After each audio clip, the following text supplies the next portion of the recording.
साई राम। आज के सत्संग में आप सभी भक्तों का स्वागत है। अ, हर हफ्ते की तरह इस हफ्ते भी भाई जी हमारे बीच में जुड़े हैं सेवा देने के लिए। एंड हम भक्तों के जितने भी क्वेश्चंस या डाउट्स रहते हैं उनको अपनी सरल ओपिनियन या सरल शब्दों में हमें क्लियर करते हैं, बाबा से और करीब ले जाते हैं। तो आज का सत्संग स्टार्ट करते हैं। ओम साई राम भाई जी। ओम साई प्रीति जी। मैं जैसे देख पा रही हूँ पहले से ही हैंड रेज हो गया है। यशु जी ने ऑलरेडी हैंड रेज किया हुआ है, तो यशु जी जी के जी। लिए आप अपने आप को अनम्यूट करें। हाँ जी। ओम साई राम। ओम साई यशु जी। हाँ जी। गुरु जी, मेरे को ना नेगेटिव थॉट्स बहुत आते हैं। जी, वन पीछे से किसी की आईपीएल की कमेंट्री आ रही है, सुनाई दे रही है। जी, कुछ लोग अनम्यूट हैं, मैं म्यूट करती हूँ। जी जी। जी यशु जी, प्लीज कंटिन्यू। हाँ जी यशु जी बताइए। जी, मेरे को ना नेगेटिव थॉट्स बहुत आते हैं गुरु जी, जब पाठ करने बैठता हूँ या कुछ भी बैठता हूँ। जी, आपका प्रश्न समाप्त। हाँ जी, नेगेटिव थॉट्स आते हैं, इसके लिए क्या करें गुरु जी?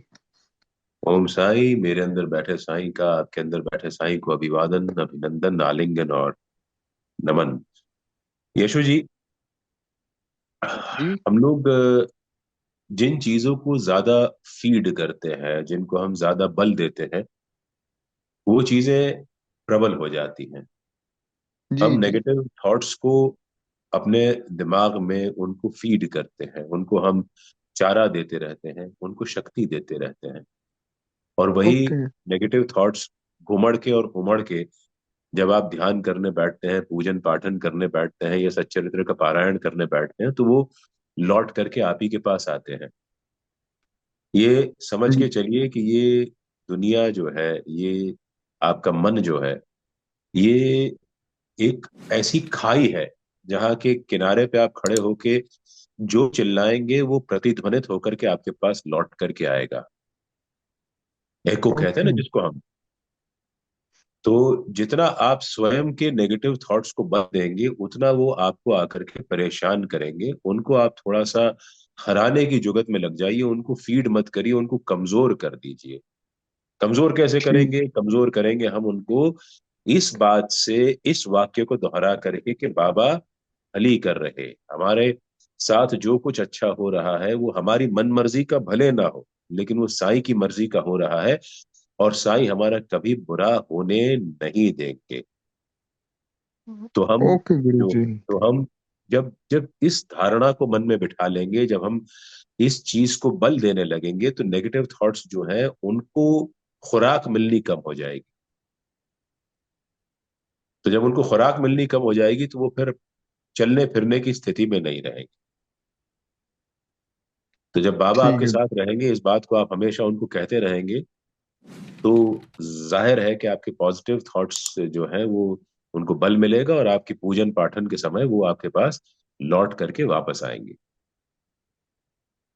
जी कुछ गुरु वक्त जी, कोशिश धन्यवाद। करिए, एकदम नहीं आएगा, कोशिश करिए। मैं ओके आपसे ये गुरु नहीं जी। कह रहा हूं कि आप नेगेटिव थॉट्स को अपने दिमाग में मत आने दीजिए, क्योंकि ये जी उसके जी। जैसा ही है कि जब मैं आपसे ये कहूं कि ध्यान करते समय पीले मुंह के बंदर का ख्याल मत करिएगा, तो जैसे पीले मुंह के बंदर का ख्याल मत करिएगा, जैसे ही मैंने कहा वैसे ही आपके दिमाग में आ जाएगा कि अब तो पीले मुंह का बंदर ही आना है। जी जी जी। हाँ, तो इसलिए मैं आपसे ये नहीं कहूंगा कि नेगेटिव थॉट्स को आप जो है वो अपने दिमाग से निकाल दीजिए, उनको चारा देना कम कर दीजिए। ओके गुरु जी। ठीक है ठीक है। गुरु जी। ओम साई, जी ओम जी। साई। ओम साई। बाबा भली कर रहे हैं। Thank you Yashu ji. Thank you भाई जी। नेक्स्ट क्वेश्चन जो हैंड रेज किया है वो सुजाता जी ने है। सुजाता जी, काइंडली आप अपने आप को अनम्यूट करें। ओम साई राम भाई जी। ओम साई सुजाता जी। जी। भाई जी, आज का मेरा प्रश्न जो है वो बाबा के शिरडी दर्शन से रिलेटेड है। तो अगर आपकी अनुमति हो तो मैं पूछूं। अरे जरूर जरूर जरूर, प्लीज। राइट। तो एक ये चीज है कि अगर हम सीनियर सिटीजन को लेके जा रहे हैं दर्शन के लिए, तो मैंने वेबसाइट पे देखा है कि कुछ स्पेशल पासेस वगैरह अवेलेबल हैं। और मैंने ये भी देखा है कि आरती के लिए आप स्लॉट बुक कर सकते हैं। तो क्या ये दोनों चीजें रिलेटेड हैं? या अलग अलग है? एक तो मेरा क्वेश्चन ये है। जी दूसरा ये है कि मैंने यूट्यूब पर देखा है कई वीडियोस में कि जो महाभक्त थे बाबा के, मालसापति जी, बाईजामा, इनके वंशज अभी भी शिरडी में हैं, ऐसा मतलब मैंने देखा। और ऐसा ये भी कहा गया कि लोग जाते हैं वहां पे, आप जा सकते हैं। तो क्या ये सही है? और अगर जा सकते हैं तो उसका मतलब कुछ प्रोसीजर है, कैसे जा सकते हैं, कहाँ रहते हैं और जी हाउ टू जी गेट देयर? जी। जी। आ, ऐसा है कि पहले प्रश्न आपका पहला पूछे जो आपने पूछा उसका जवाब दे दूं मैं। हम्म। सीनियर सिटीजन्स के लिए गेट नंबर 2 से एंट्री है। अच्छा। उसमें आपको कोई सीनियर सिटीजन्स के लिए पास नहीं लेने पड़ते हैं, सिर्फ अपना वो आधार कार्ड दिखाते हैं और वो अंदर उनको सिक्योरिटी वाले जाने देते हैं। और अगर मेरे जैसा व्यक्ति है जिसके 90% बाल सफेद हैं, भले ही वो सीनियर सिटीजन ना हो, 60 साल की उम्र का ना हो, मेरे भी 3-4 साल बाकी हैं अभी होने में, लेकिन वो मुझे भी कभी कभी अलाउ कर देते हैं शक्ल देख करके। तो आप अपना आधार कार्ड ले जाइए वहां पर और आपको वहां पर अलाउ कर देंगे। तो इससे वो बहुत, उनका क्यू का टाइम बहुत बच जाता है, बहुत कम चलना पड़ता है। गेट नंबर 2 के पास ही व्हील चेयर्स भी रखी रहती हैं। व्हील चेयर की अगर कोई प्रॉब्लम है तो गेट नंबर 3 से वो अंदर जाते हैं। वहां एक रैंप बना हुआ है, उनके साथ एक अटेंडेंट जा सकता है जिसको कोई पास की जरूरत नहीं पड़ती है, जो व्हील चेयर हकालते हुए ले जाता है। व्हील चेयर लेने के लिए आपको सिक्योरिटी ऑफिस में आधार कार्ड की एक कॉपी देनी पड़ती है, और फिर आप जब वापस आते हैं दर्शन करके तो आपको व्हील चेयर वहीं पे लौटानी पड़ती है, उसका कोई चार्ज नहीं है। ठीक है, ये सीनियर सिटीजन के लिए हो गया। आरती के लिए पासेस आप ऑनलाइन भी ले सकते हैं। ऑनलाइन अगर आपको ना दिखे, कोटा खत्म हो जाए, तो आप ऑफलाइन भी ट्राई कर सकते हैं। 9 times out of 10 offline Kota भी आपको वहां पे गेट नंबर 6 से आप जब जाते हैं तो काउंटर पे मिल सकता है, तो गेट नंबर 1 से आप जाते हैं तो वीआईपी खिड़की बनी हुई दर्शन की, वहां से आपको मिल सकता है। ठीक है, अब your question part 1 has been answer. जी। अब आपके क्वेश्चन का दूसरा पार्ट, बायजा माई के वंशज और महालसापति जी के दो लोगों के आपने पूछा, उनके वंशज अभी भी शिरडी में रहते हैं। महालसापति जी के वंशज जो है नागरे परिवार, उनके एक ब्रदर रहते हैं जो मालसापति की कुटिया है, वहां पर आप ताज खान बाबा का एक स्मारक बना हुआ है। आप चावड़ी से जब आप सीधे जाएंगे, सामने गली में पारस जैन जो भजन वाले हैं उनकी आप दुकान क्रॉस करेंगे, तो थोड़ा सा आगे जा करके आप या किसी से ये पूछ लीजिएगा सैयद वड़ा पाव वाला कहाँ पर है, बैठता है। तो सैयद वड़ा पाव वाले से रास्ते में जब आप जाएंगे तो उसके थोड़ा पहले, करीब 100 मीटर पहले, राइट हैंड साइड को ताज खान बाबा की एक दरगाह बनी हुई है। तो उस दरगाह राइट हैंड साइड में आएगी आपकी जब आप चावड़ी से चल करके जाएंगे, और लेफ्ट हैंड साइड में एक गली के अंदर मालसापति का स्मारक बना हुआ, उनका घर जो है जहां पर वो रहते थे और जहां पर उन्होंने समाधि ली थी, तो मालसापति की समाधि भी है और वहां पर उनके वंशज रहते हैं। और आप जा करके उनको वंशजों को मिल भी सकती हैं और उसके लिए कोई प्रायर अपॉइंटमेंट की जरूरत नहीं होती है। वैसे ही उनके दूसरे बेटे जो कि मार्तंड के दूसरे बेटे थे मनोहर, जिनको लोग इज्जत के साथ मास्टर जी कहते हैं, उनके बेटे संदीप नागरे और अशोक नागरे, वो लोग दोनों खंडोबा मंदिर में बैठते हैं, और आप उन लोगों से वहां जाकर के भी मिल सकते हैं खंडोबा मंदिर में। खंडोबा मंदिर का ट्रस्ट वही लोग संचालित करते हैं, नागरे परिवार ही संचालित करता है। बायजा माई के जो वंशज थे, तात्या के पोते मुकुंद राव, उनकी अभी कोविड के समय के कुछ बाद ही उनकी डेथ हो गई है, लेकिन उनके और भी वंशज हैं। वहां पर उनका एक होटल है जो कि साई मैत्रेय होटल के पड़ोस में, उनके होटल का नाम मैं भूल रहा हूँ। आप किसी से भी पूछेंगे, वहां पर आप चले जाएंगे तो वहां पर उनमें पीछे उस होटल में, वहां पर साईं बाबा की तस्वीर भी है। वहां पर साईं बाबा का एक पॉकेट है उनकी कफनी की, वो रखी हुई है, उसके अंदर साईं बाबा के कुछ टच किए हुए पैसे भी रखे हुए हैं। आप जाकर के उसके दर्शन भी कर सकती है और उनके वंशजों से मिल सकती है, और उनको देखना है आपको तो वो आपको गुरुवार के दिन पालकी के समय बाबा की फोटो को चिलम लगाते हुए आपको दिख जाते हैं। वो तात्या परिवार का, तात्या पोते के परिवार का, उनके वंशजों का वो प्रिविलेज है कि बाबा की फोटो को वो लोग पालकी वाले दिन गुरुवार के दिन चिलम लगाते हैं। ठीक है। बहुत कोई बहुत विशेष धन्यवाद। हाँ कोई जी। विशेष प्रोटोकॉल फॉलो करने की जरूरत नहीं है, कोई विशेष अच्छा। अपॉइंटमेंट लेने की जरूरत नहीं है। ये लोग बहुत सहज रूप से मिलते हैं हम्म, और बहुत अच्छे से आपको बाबा के उनके पास जो चीजें उनके दर्शन भी करवाते हैं। ठीक। ठीक है। ठीक है। चलिए, जी। ओम साई। ओम साई राम भाई जी। जी जी जी। जी, थैंक यू सुजाता जी। आपने इतना अच्छा क्वेश्चन पूछा, जो डिवोटी शायद नहीं जानते इसके बारे में, उनको भी ये सुनने का अवसर मिला, एंड वो भी जाके बाबा के जो अमूल्य चीजें हैं उनके पास उनके दर्शन कर सकते हैं। जी, मुझे खुशी है अगर मेरे सवाल से बाकी सब लोगों को फायदा होगा। Thank you so much. Om ji, Sai Ram. Om Sai ji. अभी तक किसी ने हैंड रेज नहीं किया है, जी एंड ना चैट बॉक्स में कोई क्वेश्चन ड्रॉप्ड है। तो भाई जी, मैं आपसे रिक्वेस्ट करूंगी, आप कोई एक टॉपिक पे हमें आज कुछ बाबा से और करीब बाबा के जाने के लिए आप हेल्प करें। अच्छा, हैंड जी। रेस हो गया है किसी एक का, तो क्या ये प्रश्न ले ले भाई जी? हाँ, जरूर लीजिए, जरूर लीजिए। साईं, आप प्लीज अपने आप को अनम्यूट करें एंड अपना प्रश्न पूछिए प्लीज। ओम साई राम। ओम साई जी। मुझे मार्च में मैं शिरडी गई थी फैमिली के साथ। जी 24 मार्च के दिन हम लोग 3 दिन वहां पे शिरडी में रहे हुए थे। जी तीनों दिन हम लोगों ने अच्छे से दर्शन कर लिया। जी। और जब मैं लौटी अपने घर के लिए तो दूसरे दिन मुझे साईं बाबा का मतलब सपने में दर्शन हो गया था, अलग अलग पोजीशन में। वाह, बहुत बढ़िया है। जैसे कि वो सो रहे हैं, उठ रहे हैं, थोड़ा करवट ले रहे हैं। तो मुझे समझ जी में नहीं आया इसका क्या ये है। और जी। तो वही मैं जानना चाह रही थी कि ऐसा मुझे क्यों हो गया। अच्छा, आप जो है वो ये जानना चाहती हैं कि बाबा ने आपको विभिन्न मुद्राओं में क्यों दर्शन दिए, ऐसा जानना जी चाहती हैं? जी जी जी जी। जी देखिए, इसका कोई बहुत हम लॉजिकल जवाब नहीं दे सकते, क्योंकि सपने जो होते हैं वो दरअसल हमारे दिमाग में चल रहे ख्यालों की, तरंगों की परिणति के रूप में हमारे सामने आते हैं, as an eventuality of what we think during the day. तो आपने जब बाबा के बारे में बहुत ख्याल किया होगा, उनको आपने शायद कोशिश की होगी कि उनको आप दिल से याद करें, तो बाबा ने भी आपको सपने में मैनिफेस्ट होकर के आपको दर्शन दे दिए।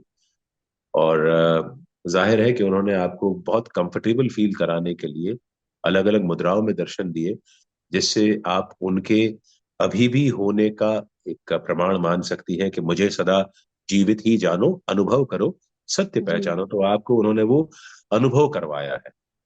और ओके। आपके उस अनुभव से हम लोग, जिन्होंने इस आपके स्वप्न के बारे में जाना, हम सब भी अनुग्रहित हो गए हैं। तो नेचुरली इतने जितने सुनने वाले भक्त लोग इस वक्त ऑनलाइन जुड़े हुए हैं, उन सभी को कहीं ना कहीं आपकी इस अनुभूति से जो है वो बहुत ही सुखद एहसास हुआ होगा। और जो है इसमें आप अपने आप को सौभाग्यशाली मानिए कि बाबा ने आपको स्वप्न में आकर के विभिन्न मुद्राओं में दर्शन दिए। और कुछ दिन बाद मेरी अभी फिलहाल नानी नहीं है। फिर भी मैं जी नानी के साथ उनके दर्शन करने गई थी। जी दर्शन बहुत अच्छा हो गया, वो भी एक मुझे सपना आ गया।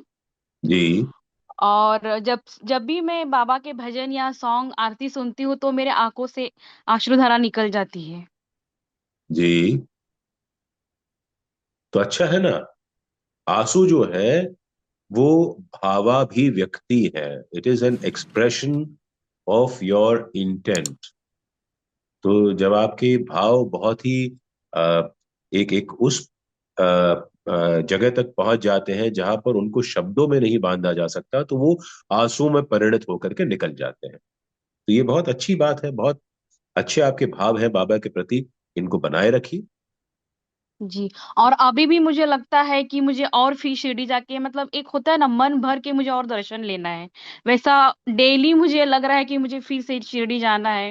मुझे जितना देर बैठूं मेरे लिए कम है। जी जी जी, बहुत ऐसा हम सबको, प्रायः हम सभी को लगता है कि शिरडी में जितना समय मिलता है वो कम ही पड़ता है। तो मैं अपने अनुभव से आपको बता दूंगा कि आपका मन कभी नहीं भरेगा जी शिरडी जा करके। तो जब जब भी बाबा की आज्ञा हो, बाबा आपको प्रेरणा दें, आपको सुविधा दे दें आने की, आपको अनुमति दें, तो जरूर बिल्कुल पहली फुर्सत में शिरडी निकल जाइएगा। और जी। हम सब की ओर से भी प्रार्थना करिए।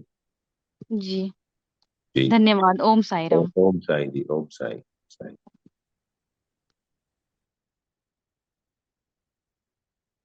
कोई और भी है प्रीति जी? जी। ओम साई राम भाई जी। प्रीति ओम। दीपक जी ने भी हैंड रेस किया है। जी जी। प्रीति जी, आप काइंडली अपने आप को अनम्यूट कर लें। Om Sai. Thank you, Priti ji, for this opportunity. Always you're there every week, and thank you, Bhaiji. Om Sai Thank Preeti you ji. for bringing us closer to Baba. Thank you for your incredible interpretations that I've There, always there, seen. there's a lot of distortion in your voice. थोड़ा सा mobile signals देख लीजिए proper हो। Uh, just a minute.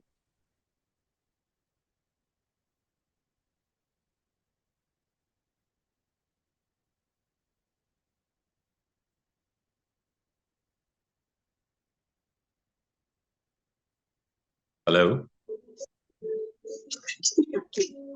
Hello. हाँ जी। Better now. जी जी, much better. Sorry for the disturbance. नहीं नहीं नहीं, Thank बताइए। you, Bhaiji. Thank you for bringing us closer to Baba every week, a little more. Uh, can't thank you enough and can't thank Baba enough. It's just that surrender is one of the biggest keys that we have towards liberation. Surrender to Baba. So the Lord has made this ecosystem which is self-sustaining, which consists of these four things, man, buddhi, chitta, or ahankar, and they ji. are working non-stop. And कुछ भी इनमें से अगर काम नहीं करे तो I don't think somebody will end up doing any कर्म. So ये चारों then they don't stop. ये बीच में they come and become a hindrance to surrender somewhere. These four, they play an important part in letting go. Man, buddhi, chit, and ahankar. So is there a threshold where we come to realize कि these four इनको अभी शांत करके henceforth it's going to be just Baba, or every act, every deed, every thought we just let go from the beginning itself? I'm not very clear about what we want to ask, क्योंकि आपने एक तरफ कहा कि they are a hindrance to surrender, और दूसरी तरफ आप कह रहे हैं कि they are an instrument in letting go. No, they're तो not an instrument in letting go. They are a hindrance. So they are a hindrance, yeah. do we keep them in check? We find some place where we can put them in check, or uh, every whatever is happening, everything surrender happens after a certain point, or is everything pertaining to surrender? Okay, fine. See, surrender is a state of mind. Hmm. मन जो है वो surrender का माध्यम होता है। It is a state of mind जहां पर ये जो आपने चार चीजें बताई, मन, बुद्धि, चित्त और अहंकार, ये अंतःकरण चतुष्टय कहलाता है। जो ये चार चीजें जब इकट्ठी होती हैं तो इस पे बड़ी सुंदर कथा बाबा ने करवाई थी 2018 में, 16, 17 और 18 जून को शिरडी में, जिसमें द्वारका माई की जो चार सीढ़ियां जो पहले पौने चार दिखती थी, अब पूरी चार दिखती हैं, उनपे बाबा ने उनकी व्याख्या कराई थी उन चारों सीढ़ियों की। तो कभी मौका मिलेगा तो आप सुनिएगा, ये जो चार सीढ़ी जो मन, बुद्धि, चित्त और अहंकार है, ये उन Correct. चार सीढ़ियों से कैसे बंधे हुए हैं। तो जो भी सुन सकते हो जरूर सुने। श्री साई अमृत कथा, जून 2018 की कथा है। But to cut it short, मन जो है वो सबसे की एलिमेंट होता है सरेंडर के लिए। Hmm. जब तक कि हम अपने मन को ट्वीक नहीं करते हैं, आप इन चारों चीजों से छुटकारा नहीं पा सकते। इतना मान लीजिए, you can not let go of these four instruments, which are actually uh, much instrumental in staying alive towards Yeah. karma. तो इनको you cannot let go of, but you can always try and tweak their line. उनको थोड़ा सा बदल दीजिए, उनकी दिशा बदलना पड़ती है। थोड़ा सा कई बार डेलिबरेट अटेम्प्ट करना पड़ता है, बट देन वंस श्रद्धा और सबूरी जो है वो हमारे जीवन का हिस्सा बन जाते हैं, तो वो धीरे धीरे इनका जो रास्ता है मन बुद्धि चित्त और अहंकार का, ये बदलने लगता है। जैसे अहंकार की हम बात करें तो अहंकार हम सभी में होता है, और अहंकार हम सब में होना जरूरी भी है। जरूरी भी है। Yes. हाँ, तो बट एक स्थिति जब हमारे मन की जब आती है, तो अहंकार जो है हमें अपना अहंकार वो एक सेवक के अहंकार के रूप में ले लेना चाहिए। जब हम साईं बाबा के चरणों में अपना अहंकार समर्पित कर दें, तो हमें उनका ईगो जो है उसको अस्यूम कर लेना चाहिए, और अपना ईगो जो है उसको चाइल्ड ईगो मान लेना चाहिए। जब हम ये मान ले कि हमसे बड़ी कोई शक्ति है, तो वो साईं बाबा हमारे जीवन में वो बड़ा अहंकार बन करके आते हैं, और उनका अहंकार जो है वो किसी को हानि पहुंचाने वाला नहीं है। उनका जो है वो शुद्ध अहंकार है, हमारा अशुद्ध अहंकार होता है। उनका सत्य अहंकार है, हमारा असत्य अहंकार होता है। मेन डिफरेंस कि हम किसी को छोटा दिखाने के लिए अपना अहंकार यूज में लाते हैं, और साईं बाबा जैसे जो दैवीय शक्ति होती है वो अपना अहंकार दूसरों को अपलिफ्ट करने में काम में लाते हैं। So once you surrender your ahankar at the lotus feet of Sai Baba and assume his ahankar, आपका अहंकार स्वयं छोटा हो जाता है, और आप उनकी दिशा में वर्क करने लगते हैं। तो इसी तरह से मन को भी जो है वो रमण करता है, अगर तो वो घूमने फिरने लगता है, इधर उधर भटकने लगता है, तो मन रमण करता है। उसी तरह जब मन साईं बाबा के चरणों में जाता है, तो वो अमन को पा लेता है, यानी वो स्वयं उसकी वृत्ति जो है खत्म हो जाती है, और वो शांति की ओर ले जाता है। अमन इज शांति। और जब हम शांति हमारे जीवन में समा जाती है, तो वो सुमन बन जाता है हमारा मन, यानी उसमें से सुगंध आने लगती है, पुष्प बन जाता है। तो ये कुछ प्रकार से हमारे मन को हम ट्वीक करते हैं। तो चित्त को चित्त की शुद्धि कैसे होती है? सत चित और आनंद। जब हमारे चित्त में सत्य भर जाता है, जब हम असत्य चीजों से दूर भागते हैं, तो हमारे मन में चित्त में जो है वो सत्य भर जाता है, तो सच्चिदानंद की ओर जाता है। तो इस प्रकार से हमको अपना थिंकिंग को, अपने थॉट प्रोसेस को, अपनी श्रद्धा को, अपनी सबूरी को प्रबल बनाना होता है, और तब जाके हम इन चारों को, अंतःकरण चतुष्टय का रास्ता बदल सकते हैं, और फिर हम सरेंडर की मुद्रा में आ जाते हैं। सो ये धीरे धीरे धीरे धीरे होता है over a period of time. तो जस्ट कीप प्रैक्टिसिंग, और समझिए कि करता हम नहीं है। जब को सबसे पहले जब हमको अहंकार छोड़ना होता है, तो हमको ये बोलना की आदत जो है वो बंद करनी पड़ती है कि ये मैंने किया, ये मैंने किया है, चाहे उसका क्रेडिट लेना हो या डिसक्रेडिट लेना हो। तो हम इस बात को मान के चले कि ये चीज है, हो रही है, और उसका संचालन करता कोई बड़ी शक्ति है। तो वो बड़ी शक्ति को जब हम रिकग्नाइज करते हैं, जब हम उसके साथ we fall in place with that shakti, तो हमारा अहंकार ऑटोमेटिकली स्वयमेव छोटा होने लगता है। So these are a few pointers जो मैंने आपको दिए हैं, जिनको हम अपने मन बुद्धि चित्त और अहंकार को कैसे ट्वीक कर सकते हैं। तो उसको हम करने की कोशिश करें। धीरे धीरे over a period of time ये चीजें अंदर सेटल डाउन होती हैं, and then we come when then we become peaceful. और वो आप जब पीस को अनुभव करने लगे, तो समझिएगा कि सरेंडर जो है वो आपके मन के अंदर समाने लगा है, आपके आपके चरित्र में, आपके व्यक्तित्व में वो समाहित होने लगा है। This is how Perfect. It happens. Brilliant, as always. Thank you for ठीक that है। step Om. by step layered जी approach. जी। Thanks. Om Sai Om ji, Sai. Om Sai. Next Suman Soni ji सवाल पूछना चाहती हैं। सुमन जी, काइंडली आप अपने आप को अनम्यूट कर लें। ओम साई राम भाई जी, प्रणाम।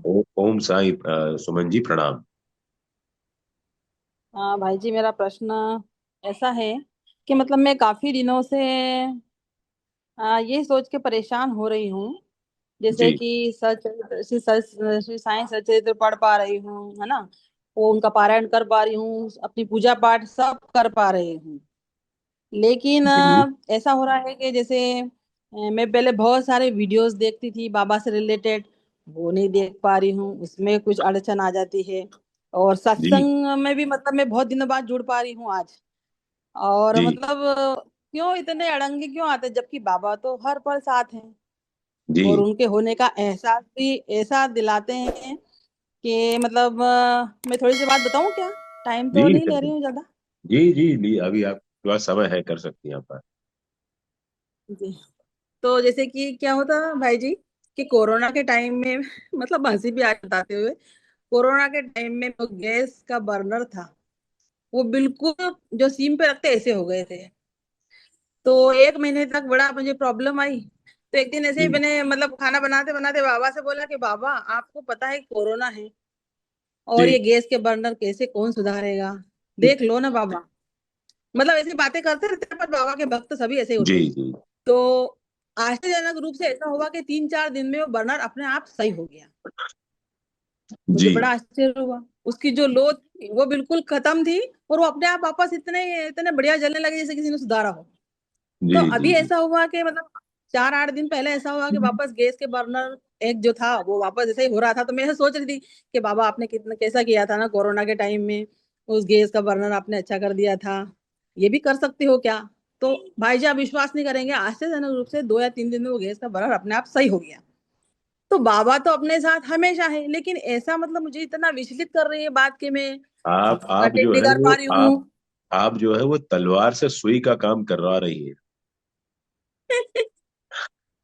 मैं कहती हूँ कि बाबा मैं सत्संग अटेंड क्यों नहीं कर पा रही हूँ, जबकि आप तो मेरे साथ हमेशा रहते हो, हर पल रहते हो, आप मेरी जी बात भी सुनते हो, हर बात का रिप्लाई भी देते हो, लेकिन ये जी सत्संग में मेरे अड़ंगे क्यों आ रहे हैं? हम्म, मैं इतने इतने वीडियोस देखती थी ना, वो वीडियोस नहीं देख पा रही हूँ।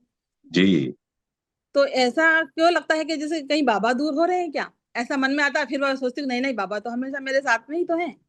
जी जी जी ये जो नए जमाने की टेक्नोलॉजी है ना, इसने नए प्रकार के विघ्न खड़े कर दिए कि हम वीडियो नहीं देख पा रहे हैं जी। या जूम पे सत्संग अटेंड नहीं कर पा रहे हैं।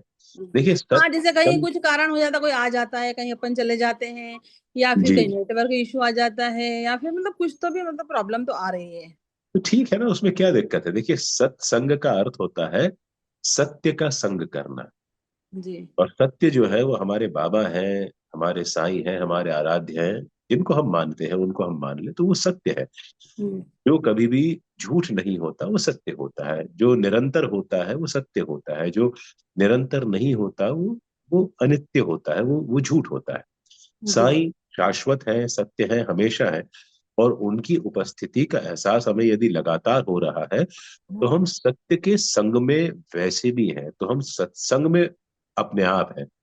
चाहे भले हम इस वाले जूम के सत्संग का हिस्सा ना बन पा रहे हो। जी। जी। तो इसका भी तो प्रीति जी ने आपको इजी तरीका दे रखा है ना, कि हाँ आज वो आप देख लेते सत्संग ना, में सही अटेंड बात नहीं है, कर पाती, सही। दूसरे हाँ दिन हाँ। वो यूट्यूब की लिंक शेयर कर देती। हाँ जी जी जी वो सही बात बस है, वो यही है जैसे कि आप हाँ प्रश्न नहीं पूछ पा रही होंगी। हाँ हाँ। और तो एक आप बाबा प्रश्न। से जब आप बाबा से गैस जलवाने का, गैस के बर्नर साफ कराने का काम कर रही हैं, तो वो आपको बेचारे बड़े काम कहाँ से वो कर पाएंगे? उनको इतनी आपने हंसी वही लगा रखा आती है। है ना कि मतलब हर छोटी बात तो बाबा से शेयर करने की आदत पड़ी हुई है। जी तो जी जी। अब मतलब लगता अब तो है कि कुछ हमेशा थोड़ा बाबा सा अपने वो साथ है। बेचारे गैस जो साफ करने वाले उनके लिए भी कुछ छोड़िए, बाबा से कराएंगी आप तो। फ्री में काम करा रही हैं आप बाबा से, उनको भी कुछ कमाने दे दो आप। सही बात है, सही बात है। अच्छा दूसरा मैं पूछना चाह रही थी भाई जी कि जी जैसे कई बार ऐसा होता है कि मैं चाहती हूँ कि बाबा से मतलब ये बात पूछूंगी, ये बात बोलूंगी, ये बात करूंगी, है ना? और फिर जी मैं उस बात को बोलना ही भूल जाती हूँ। जी जैसे कोई माना कोई समस्या भी हो या कुछ भी, अपने जीवन में बहुत सी चीजें चलती रहती है ना। तो जी अपन जी सोचते हैं कि चलो आज ऑफिस में सोचते हैं कि बाबा से पूछेंगे अपन कि बाबा क्या कैसे है। लेकिन इतना जी पता नहीं क्यों ऐसा हो जाता है, अरे वाह क्या भूल जाती हूँ मैं। चलो बाबा है तो सही अपने साथ में, क्या पूछना था मुझे, मैं तो भूल ही गई हूँ। चलो कोई बात नहीं, जी बाबा है, बाबा सब संभाल लेंगे। जी ऐसा भी भुलक्कड़ नेचर भी हो गया है कि मतलब कुछ बात पूछना चाहती हूँ लेकिन फिर भूल जाती हूँ। फिर सोचती हूँ जी चलो कोई बात नहीं, भूल गए तो भूल गए, उसमें बाबा की इच्छा होगी, बाबा तो अपने साथ है ही सही। जी। ऐसा ऐसा भी इसलिए होता है क्योंकि हम लोग, मतलब मैं आपका नहीं जानता, बट अधिकांशतः जो लोग जिनको आज के लिए भूलने की बीमारी हो गई है, उनको जो है वो excessive use of mobile leads to loss of short term memory. ये ऐसी चीजें स्टडीज में सामने आई हैं। जी जी। तो क्योंकि क्या होता है कि हमारे दिमाग की एक क्षमता होती है, 24 किलोबाइट्स पर सेकंड वो प्रोसेस कर पाता है। जी। जब हमारे पास इंफॉर्मेशन ओवरलोड होता है, जब हमारे पास मोबाइल के जरिए इतनी सारी इंफॉर्मेशन आती है, वो हमारे दिमाग के प्रोसेसिंग क्षमता से बाहर पहुंच जाती है। तो उसके बाद जब सब कुछ होता है, वो आपस में उथल पुथल होने लगती है। वो एक यहाँ की चीज वहां मिल जाती है और वहां की चीज वहां मिल जाती है। तो इस कारण से हमारा जो एक थॉट प्रोसेस होता है, उसमें एक सीधा एक लीनियर काम नहीं होता, एक सीधी पंक्ति में वो नहीं चल पाता। तो कभी कोई चीज यहाँ की याद आ जाती है, कभी कोई चीज वहां की याद आ जाती है। तो वो कहीं ना कहीं ऐसा हो जाता है। तो अपने आप को हमें ट्यून करना पड़ेगा, कोशिश करके हमारा एवरेज जो है वो 5 घंटे या 4 घंटे से ज्यादा का ना हो वीकली, मतलब डेली यूसेज मोबाइल का। क्योंकि हिंदुस्तानियों का एवरेज करीब 7 घंटे का आ रहा है। पर भाई जी मैं तो इतना मोबाइल नहीं देख पाती हूँ। कोई बात नहीं, आप ना देखें तो आपको फिर कोई और चिंता है जो सता रही है, जो आपके जो थॉट प्रोसेस को उसने आवरण दे रखा है, तो खैर जिसके कारण। ऑफिशियल जो है अपने आवर है 10:30 से 5 तो वही हो जाता है, ऑफिस में हो जाता जी है, जी स्कूल में हो जाता है जी 10:30 से 5।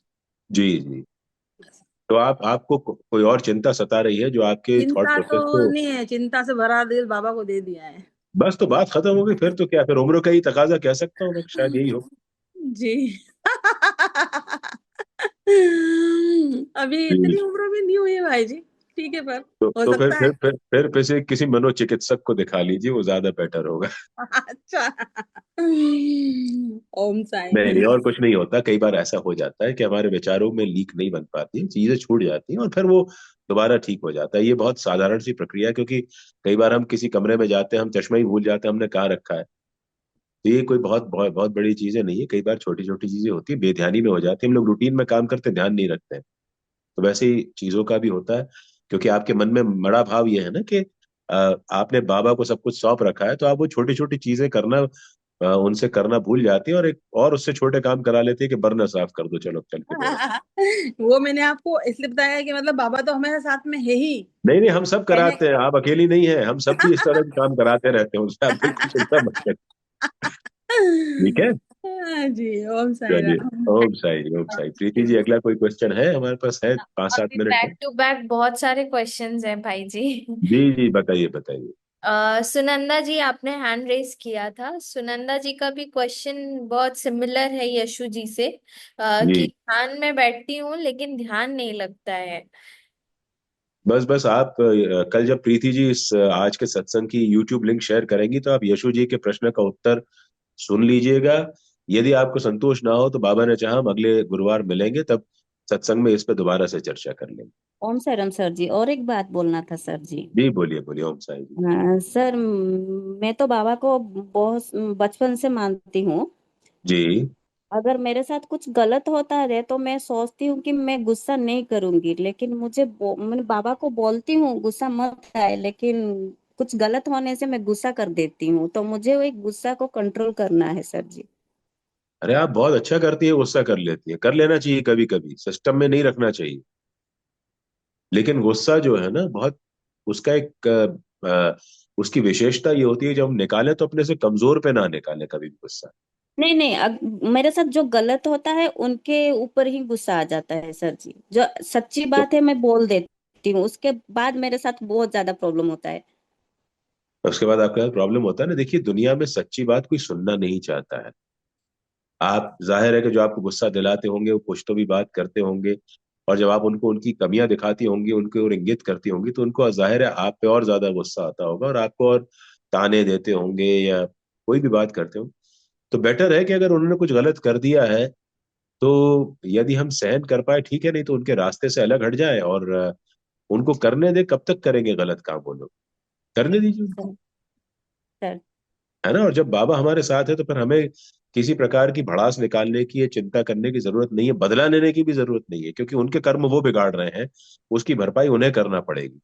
या उसकी दूसरी तरफ ये भी हो सकता है कि आपके कोई ऐसे पुराने कर्म हो जिसका खामियाजा आप भुगत रही हैं। सर तो ये भी एक होगा। तो आप इसको मानिए कि आपके कर्म कट रहे हैं और आप मुक्त होती जा रही सर जी, हैं। जी। है ना। Thank you. Thank you Om Om Sai. Sai. Om Sai ji. Chat box में क्वेश्चन ड्रॉप किया है रीना अनिल जी ने। ओम साई राम। बाबा को जो कपड़े समाधि मंदिर में पहनाते हैं, क्या वो एक ही बार पहनाते हैं? अगर हाँ, तो बाद में उनका क्या करते हैं? जी। और दूसरा है उसी के साथ कि बाबा जिस नीम के पेड़ के नीचे प्रकट हुए थे, क्या उनके लीव्स मीठे होते हैं? जी। ओम साई। रीना जी, आपके पहले प्रश्न का जवाब दे दूं कि बाबा को दिन में 3 बार वस्त्र अर्पण किए जाते हैं, सवेरे की आरती में, दोपहर की आरती में और शाम की आरती में।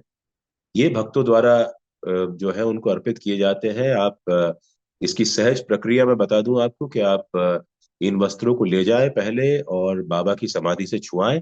फिर इनको आप अकाउंट्स ऑफिस में जो डोनेशन काउंटर होता है वहां पर नोट करा दीजिए, कितनी उसकी कीमत है आपके अनुसार वो आप नोट करा दीजिए, और वो लोग स्वीकार कर लेंगे। और बाद में हर महीने की 25 तारीख को संस्थान जो है जितने इस महीने भर में ड्रेसेस आते हैं उनके लॉटरी निकालता है कि किस तारीख को किस आरती में किस भक्त का ड्रेस बाबा को चढ़ाया जाएगा। सारे जो शेज आरती के ड्रेसेस होते हैं रात वाले, वो समाधि मंदिर ट्रस्ट व्यवस्थापन की ओर से रहते हैं, उसमें हमारा कोई कंट्रीब्यूशन नहीं रहता है। यदि आपका ड्रेस उस लकी ड्रॉ में आता है तो ठीक है, नहीं आता तो जितने ड्रेस चढ़ाए जाते हैं, एक बार एक ही ड्रेस चढ़ाया जाता है, जितने ड्रेस चढ़ाए जाते हैं वो सारे के सारे ड्रेस बाद में डोनेशन काउंटर पे चले जाते हैं। और हर गुरुवार को सवेरे 9 बजे एक ऑक्शन होता है, नीलामी होती है। वो सारी वस्तुएं, न सिर्फ ड्रेस बल्कि बाबा को कुछ लोग घड़ी देते हैं, कुछ लोग मोबाइल फोन्स डाल देते हैं, कुछ घंटियां रहती हैं, इलायची के पैकेट रहते हैं, शक्कर के पैकेट रहते हैं, बहुत सारी चीजें जो समाधि मंदिर में चढ़ाई जाती है, उनका एक ऑक्शन होता है। और आप वहां से वो चीजें बाबा को चढ़ाई हुई, कई बार तो आपको एक चौथाई क्या, 1/10 कीमत पे भी आपको वहां से मिल जाती है। तो संस्थान बहुत पारदर्शी प्रक्रिया के जरिए इन चीजों को करता है। और जो ड्रेस चढ़ाए जाते हैं वो बाद में ऑक्शन में चले जाते हैं। जो नहीं भी चढ़ाए जाते हैं उनको भी उनकी कीमत के अनुसार ऑक्शन में चढ़ाया जाता है, और जो वक्त वहां पे खरीद लेते हैं वो खरीद के ले जा सकते हैं अपने घर। ये आपके प्रश्न का, पहले प्रश्न का उत्तर हो गया। दूसरा प्रश्न रिपीट कर दीजिए, क्या था? मैं कहीं स्लिप कर गया हूँ उस चीज को। दूसरा प्रश्न ये था भाई जी कि नीम के वृक्ष के पत्ते जी मीठे। जी जी जी। मैंने कभी बाबा को टेस्ट करने की कोशिश नहीं की है कि उन पत्तों को मैं चख करके देखूं कि वो मीठे हैं कि नहीं है। मैंने लोगों के सच्चरित्र में पढ़ा है, मैंने जो बाबा के पूर्वज, जो बाबा के एक समकालीन भक्त थे उन लोगों से उनके इंटरव्यूज में जाना है कि उनके 2 डालियों के पत्ते मीठे हैं। तो उनको मैं मान के चलता हूँ कि उनके पत्ते मीठे हैं। वो कौन सी 2 डालियां हैं, मुझे नहीं पता। तो हम इस चक्कर में ना पड़े कि हम बाबा को उनकी परीक्षा लेंगे कि वाकई में मीठे हैं कि नहीं है। लेकिन हाँ, मेरे सामने कई भक्तों ने इस प्रकार का दुस्साहस किया है, उन्होंने खाए हैं और उन्होंने इस बात की पुष्टि करी है कि जो ये पत्ते हैं मीठे हैं। और मुझे तो गुरुस्थान की परिक्रमा करते समय जो भी पत्ते मिल जाते हैं, कभी चलते चलते मेरे आगे कोई पत्ता सूख करके टपक जाता है, कोई कभी कोई सिक्योरिटी गार्ड मुझे दे देता है, कोई पुजारी जी दे देते हैं, या कोई आपके जैसे अन्य भक्त होते हैं वो दे देते हैं, तो मैं उनको संभाल करके सहेज करके रख लेता हूँ, अपने दराज में रख लेता हूँ। या मैं जब वो सूख जाते हैं तो उनको बराबर घिस करके उनका चूरा बना करके अपने घर की क्यारियों में डाल देता हूँ। तो मैंने इस प्रकार का बाबा की परीक्षा लेने का कभी कोई दुस्साहस किया नहीं है। जिन्होंने किया है उन्होंने मुझे बताया है कि मीठे होते हैं। जी। थैंक यू भाई जी। जी। लास्ट क्वेश्चन ड्रॉप बॉक्स में, चैट बॉक्स में है जी। विद्या कानन जी का। Why is it that even though I am at peace by Sai's grace, but sometimes when I go to somebody's home which is beautifully decorated, I feel a pang on envy, even though I know it's wrong? हाँ, देखिए, सबसे बड़ी जो है परेशानी यही होती है कि उसकी कमीज मेरी कमीज से सफेद कैसे।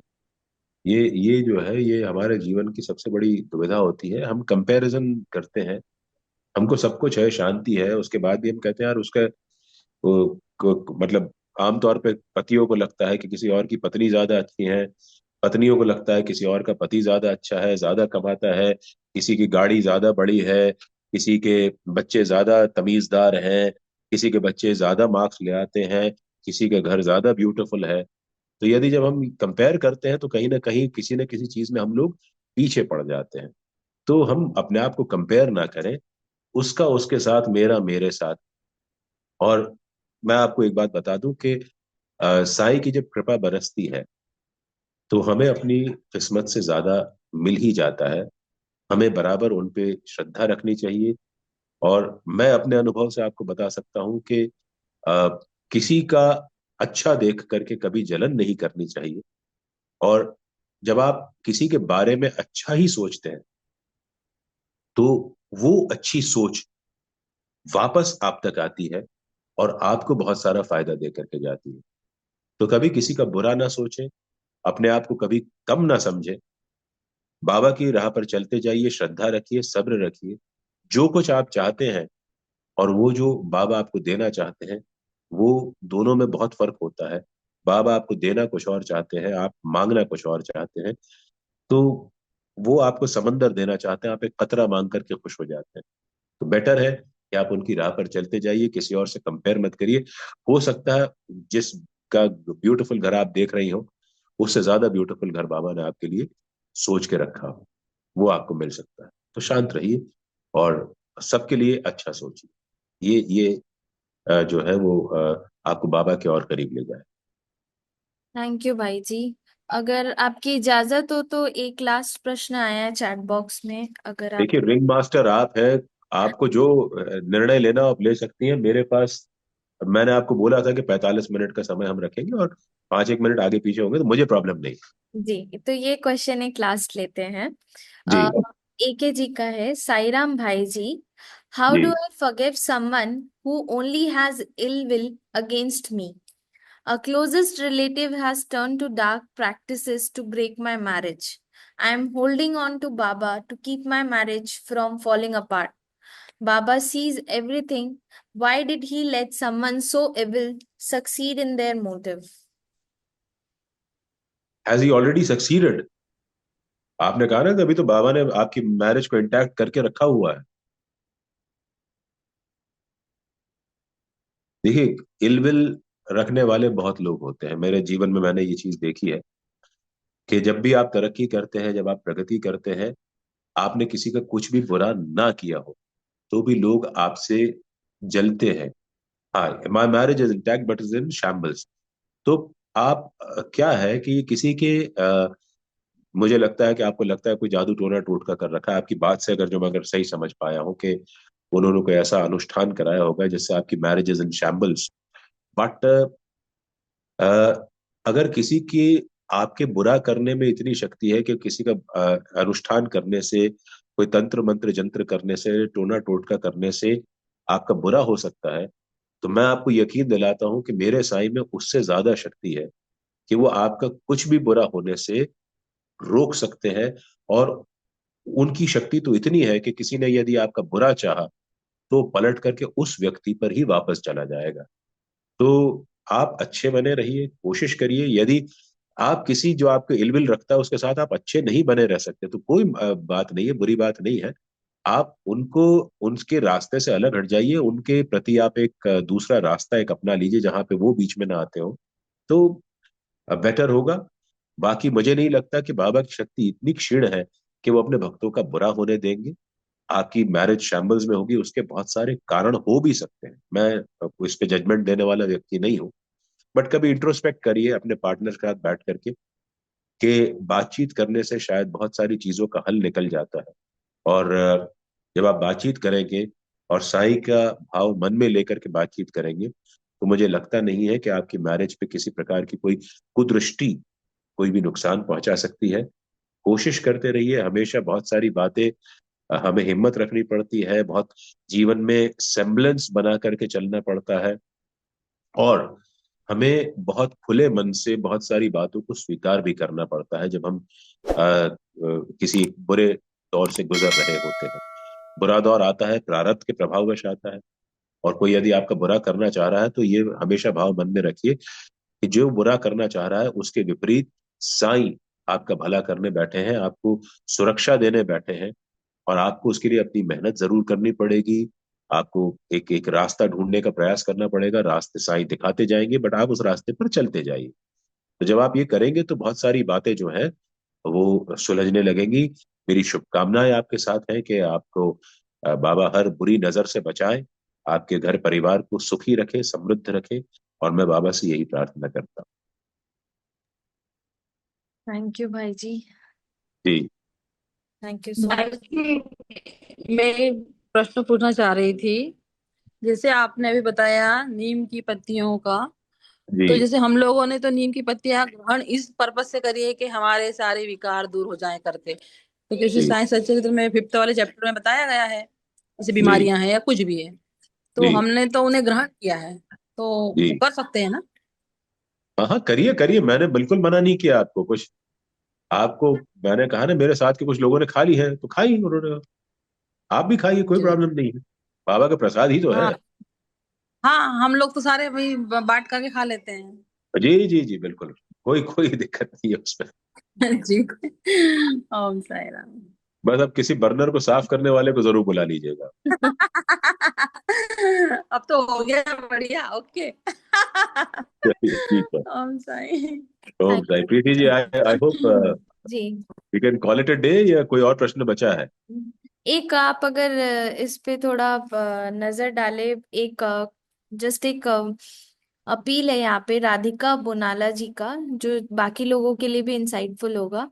प्लीज जी। Help, I need Baba's blessing, I want to do seva in temple. तो कौन रोकता है? सेवा करने के लिए कभी कोई रोक ही नहीं सकता है। जाइए, झाड़ू पकड़िए, मंदिर में झाड़ू लगा दीजिए, पोछा लगा दीजिए, बाबा के वस्त्र धो डालिए अगर वो मंदिर वाले अलाउ करते हो आपको। तो सेवा करने के लिए तो बहुत सारी चीजें हैं, और मंदिर में ही क्यों करनी है? किसी भी जगह को मंदिर बन के मान करके कर लीजिए। किसी गरीब व्यक्ति की मदद कर दीजिए, किसी अनपढ़ बच्चे को पढ़ाने की कोशिश करिए, किसी बीमार की तीमारदारी में लग जाइए। बहुत सारे एवेन्यूज हैं जहां पर आप सेवा कर सकती हैं। और बाबा ने तो अपने जीवन से ये सब कुछ सिखाया हमको, कि उन्होंने दवाइयां भी लोगों को दी है, अपने हाथों से भोजन बना करके भी खिलाया है, लोगों की मरहम पट्टियां करी है, लोगों के दुख दर्द दूर किए हैं, उनके मन के संशय दूर किए हैं। तो ये सारे काम तो हम बाबा से सीख करके स्वयं ही कर सकते हैं। जब बाबा सेवा देते थे तो हम तो उनके बहुत अदना से छोटे से भक्त हैं। हम लोग क्यों सेवा नहीं दे सकते? आप करिए। और मंदिर ही में करना हो तो मंदिर के व्यवस्थापकों से बात करिए। साईं बाबा संस्थान के मंदिर में बात करनी हो तो अब संभव नहीं होगा, क्योंकि अब बहुत व्यवस्थाएं चाक चौबंद हो गई हैं, बहुत भीड़ बढ़ गई है। नहीं तो जब एक जमाना था कि बाबा ने मुझे ये मौका दिया है कि उनके समाधि से जब स्नान होता है तो जो पानी नीचे गिरता है, उस वहां पोछा मैंने लगवाया, बाबा ने मुझसे लगवाया है। आरतियों के बीच में जब मंदिर की सफाई होती है तो वहां मुझे झाड़ू लगाने का सौभाग्य मिला है। अपने हाथों से लकड़ियां धूनी के लिए खरीद करके ठेले में भर करके धूनी तक ले जाने का, और अपने हाथों से धूनी माई को समर्पित करने का बाबा ने सौभाग्य दिया है। तो ये अब समाधि मंदिर में, ये शिरडी में तो अब संभव नहीं है। लेकिन हाँ, आप किसी भी और मंदिर में ऐसी सेवा दे सकती है, या जैसा मैंने आपको और सजेस्ट किया कि आप जिस प्रकार से सेवा देना चाहती हो वैसे आप जरूर दीजिए।